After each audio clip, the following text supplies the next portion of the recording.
Bismillahirrahmanirrahim. Assalamualaikum warahmatullahi wabarakatuh. Alhamdulillahirabbil alamin. Wa sallallahu wa sallam wa baraka wa an'ama ala abdihi wa rasulih nabiyina Muhammadin wa ala alihi wa sahbihi ajma'in. Amma ba'd. Ayyuhal muslimun wa ayyatuhal muslimat, ahibbati hafizakumullahu jami'an wa saddada khutakum wa anakum ila kulli khair. Banyak di antara manusia menunda-nunda taubat kepada Allah Tabaraka wa Ta'ala. Ma'asyarul muslimin yang dimuliakan oleh Allah Tabaraka wa Ta'ala. Sesungguhnya kita telah masuk ke dalam bulan Ramadan. Ketika Nabi SAW masuk ke dalam bulan Ramadan, lalu dia berkata kepada para sahabatnya, "Laqad ja'akum syahrun mubarakun." Sungguh telah datang kepada kalian bulan yang penuh dengan keberkahan, kata Nabi SAW. Nabi SAW berkata, "Alladzi la yantiqu 'anil hawa, in huwa illa wahyun yuha."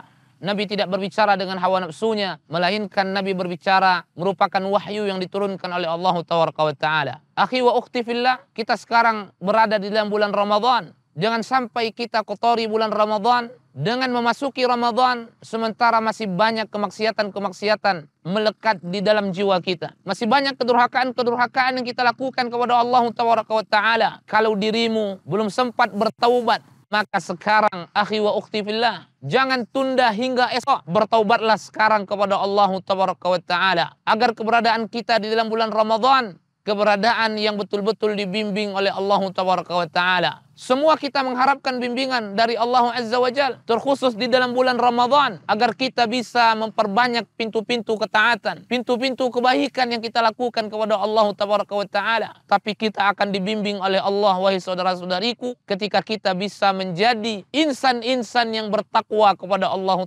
Taala. Apa kata Allah Subhanahu wa Ta'ala? "Wattaqullaha wa yu'allimukumullah." Bertakwalah kalian kepada Allah, maka Allah akan membimbing kalian. Wallahi, kita sangat menginginkan bimbingan dari Allah Taala kapanpun dan dimanapun, apalagi di dalam bulan Ramadan ini, yang amalan-amalan seorang hamba akan dilipat gandakan ganjaran pahalanya oleh Allah Taala. Tidak sama ibadah-ibadah yang kita tanam di luar bulan Ramadan dengan ibadah-ibadah yang kita tanam di dalam bulan Ramadan. Tapi itu semua akan terhijab bagi kita untuk melaksanakan pintu-pintu kebaikan. Andaikan masih banyak kemaksiatan melekat di dalam jiwa kita, ma'asyarul muslimin. Andaikan masih banyak kemaksiatan melekat di dalam diri kita, ma'asyarul muslimin, maka marilah kita segera bertaubat kepada Allah Tabaraka wa Ta'ala. Allah Tabaraka wa Ta'ala memanggil tidak hanya pelaku kemaksiatan. Saking pentingnya dan tingginya kedudukan taubat, orang-orang yang beriman sekalipun dipanggil bertaubat oleh Allah Tabaraka wa Ta'ala. "Wa tubu ilallahi jami'an ayyuhal mu'minun." Bertaubatlah kalian semua kepada Allah, wahai orang-orang yang beriman. La'allakum, agar kalian mendapatkan keberuntungan dari Allah Taala. Di dalam ayat yang lain Allah mengatakan, akhi wa ukhti fillah, ya ayyuhalladzina amanu tubu ilallahi taubatan nasuha. Hai orang-orang yang beriman, bertaubatlah kalian kepada Allah dengan taubatan nasuha. Apa itu taubatan nasuha? Para ulama kita mengatakan, taubat yang dilakukan dengan syaratnya, taubat yang dilakukan dengan tulus, taubat yang dilakukan murni untuk Allah Tabaraka wa Ta'ala. Syaratnya ada 3. Kita menyesali perbuatan-perbuatan dosa yang telah kita lakukan. Kita menyesal, bahkan bila mana kita bisa menangis di hadapan Allah Tabaraka wa Ta'ala, mengeluarkan, menyucurkan air mata kita di hadapan Allah, bersimpuh di hadapan Allah Tabaraka wa Ta'ala. Kemudian meninggalkan kemaksiatan yang telah kita lakukan. Bertekad dengan tekad yang bulat untuk tidak kembali kepada itu kemaksiatan. Akhi wa ukhti fillah, jangan engkau sekali-kali menunda apabila dirimu belum sempat bertaubat.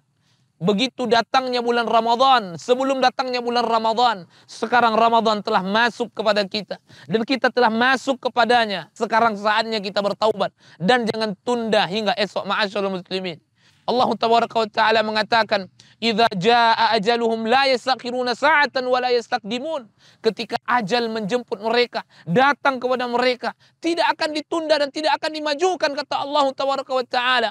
Bagaimana di dalam bulan Ramadan ini, ketika dirimu belum sempat kembali bertaubat kepada Allah Tabaraka wa Ta'ala, sementara menjemputmu, hai saudara-saudariku. Oleh karenanya, ma'asyarul muslimin wal muslimat, di bulan yang suci ini, mari kita mensucikan diri kita dengan kembali bertaubat kepada Allah Tabaraka wa Ta'ala.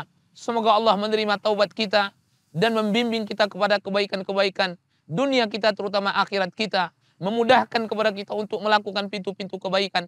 Semoga amal soleh kita diterima oleh Allah Tabaraka wa Ta'ala. Wa sallallahu wa sallam wa baraka wa an'am ala abdihi wa rasulih. Nabina Muhammadin wa ala alihi wa sahbihi ajma'in. Assalamualaikum warahmatullahi wabarakatuh.